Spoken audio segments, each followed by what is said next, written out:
आप समझ रहे होंगे कि ये पकोड़े हैं, लेकिन ये पकोड़े बिल्कुल भी नहीं हैं। ये एक यूनिक रेसिपी हम आपके लिए लेके हाजिर हुए हैं। यकीन माने बहुत ही ज़बरदस्त रेसिपी है। वीडियो को स्टॉप करके दुरूद पाक पढ़ लें।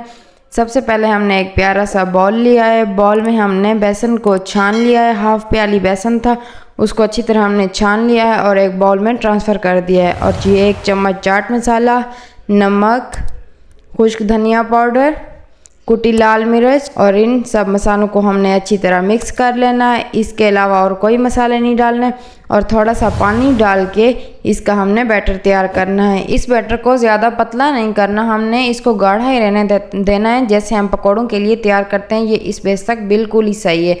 और साथ ही हमने लच्छेदार प्याज काट लिए थे और साथ ही 1 आलू था, वो भी हमने इसमें मिक्स कर लेना, तो अच्छी तरह मिक्स कर लेना है। ये देखें माशाल्लाह से बिल्कुल सेम। और साथ ही हरी मिर्चें भी बारीक सी काट लेनी है और इसको अच्छी तरह मिक्स करके इसका बैटर तैयार कर लेना है। और घी मैंने गर्म होने के लिए रख दिया था, आंच नीचे स्लो रखनी है। और साथ ही हमने छोटे छोटे पकोड़े तैयार कर लेने हैं। प्लीज़ आप वीडियो को स्किप बिल्कुल मत कीजिएगा। ये पकोड़े नहीं बन रहे, ये आगे जाके आपको मैं बताऊंगी, पहले भी बता चुकी हूँ। ये पकोड़े नहीं है, ये एक यूनिक रेसिपी बनाई जा रही है जो आगे आपको पता चल जाएगी। इनको हल्का फ्राई करना है, बहुत ज़्यादा इनको गलाना नहीं और ना ही ब्राउन ज़्यादा करना है। साइड इसकी चेंज कर लें। नीचे आग स्लो ही रहनी चाहिए, नहीं तो ये जल जाएंगे और अंदर से कच्चे रह जाएंगे। और हमने प्यारी सी कढ़ाई ले ली है।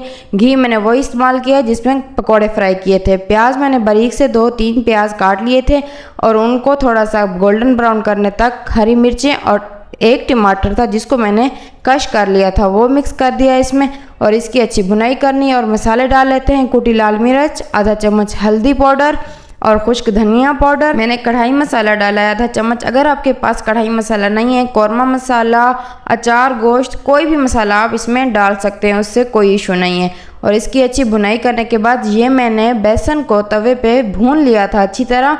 और इतना भुना था, इसकी मुझे स्मेल से पता चल गया था ये अच्छी तरह भुन चुका था। और पानी में मिक्स करके डाला है और 1 गिलास हमने इसमें पानी डाल दिया है। मसाला अच्छी तरह हमारा फ्राई हो चुका था और इसको हमने कवर कर देना है तब तक जब तक इसमें बॉयल नहीं आ जाता। इसमें बॉयल ज़्यादा नहीं आने देना, सिर्फ 1 ही बॉयल पर हमने ये पकोड़े डाल लेने हैं। और माशाल्लाह से ये रेसिपी आप यकीन माने नहीं भूल पाएंगे जब आप तैयार करेंगे।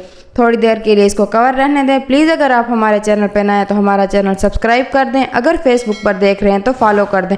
लाइक और शेयर करना बिल्कुल ना भूलिएगा। और इसका नमक चेक किया है, सब कुछ ठीक है। डिश आउट कर लेते हैं। माशाल्लाह से ये देखें पकोड़े का सालन बनके बिल्कुल रेडी है। ज़रूर ट्राई कीजिएगा, आप चिकन गोश्त भी भूल जाएंगे। अल्लाह हाफिज़।